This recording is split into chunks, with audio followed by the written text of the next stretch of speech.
Nous ne le remarquons pas. Nous marchons dessus, le foulons aux pieds tous les jours. Pourtant, nous avons besoin de lui, comme l'air que nous respirons. Il est grand temps de parler du sol. Grand temps de le protéger. Sans lui, il n'y a pas de vie. Il nous nourrit et nous sommes responsables pour lui. Le sol résulte de la dégradation progressive des roches sous l'action du soleil, du vent et de la pluie, des animaux et des plantes. C'est ainsi qu'en 2000 ans se crée une couche de 10 cm de sol fertile. 10 cm seulement en 2 millénaires. Un sol que nous épuisons en quelques années, perdu à jamais. Les forêts et les plantes protègent le sol. Chaque année pourtant, 13 millions d'hectares de forêts sont défrichés et les champs exploités de façon inadéquate. À cela s'ajoutent les monocultures et l'exploitation des versants. Après les récoltes, le sol reste nu, sans protection. Tout cela accélère considérablement l'érosion. 24 milliards de tonnes de sol fertile dissipées par le vent, emportées par les pluies. Rien qu'en 2011. Une perte de 3,4 tonnes par personne, tout âge confondu. L'érosion coûte à chacun d'entre nous 60 € par an, soit un total de 420 milliards d'euros à l'échelle mondiale. Une somme exorbitante. En outre, nos villes se développent à vive allure. Chaque année, en Europe, l'équivalent d'une ville comme Berlin est transformé en espace urbain. La moitié de ces espaces sont scellés.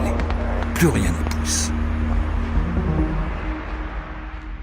Les sols fertiles sont limités et donc infiniment précieux. Tel est le constat des investisseurs et des États. La course au sol est déjà lancée. L'accaparement des terres, souvent avec des moyens douteux à des fins douteuses. Des millions d'hectares de terre changent ainsi de main chaque année.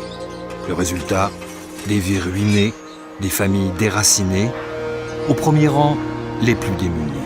Ils ont rarement le choix. Parce qu'ils ont besoin de terre, ils détruisent les forêts pour survivre.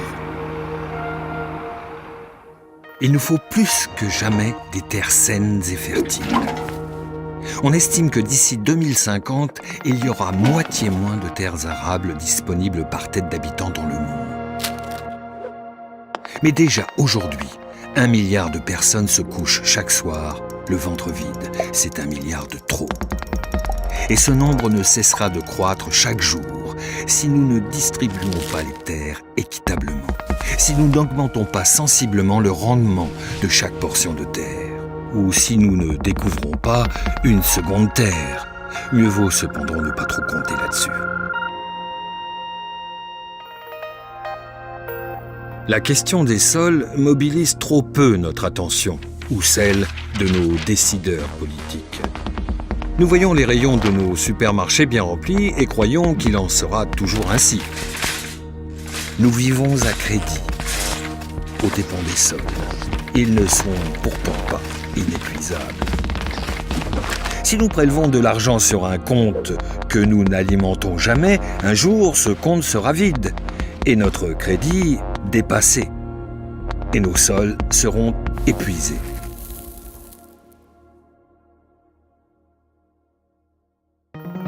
Mais voilà la bonne nouvelle. Nous savons depuis longtemps comment préserver le sol pour nos enfants. Rappelons-nous, le sol est une matière vivante, sensible, qui a besoin d'être choyée. Ce n'est pas une usine. Le droit à la terre, c'est un droit de tous.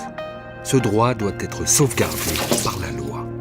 Nous ne pouvons pas laisser notre fondement de la vie disparaître sous l'asphalte. Les cartes sont entre nos mains.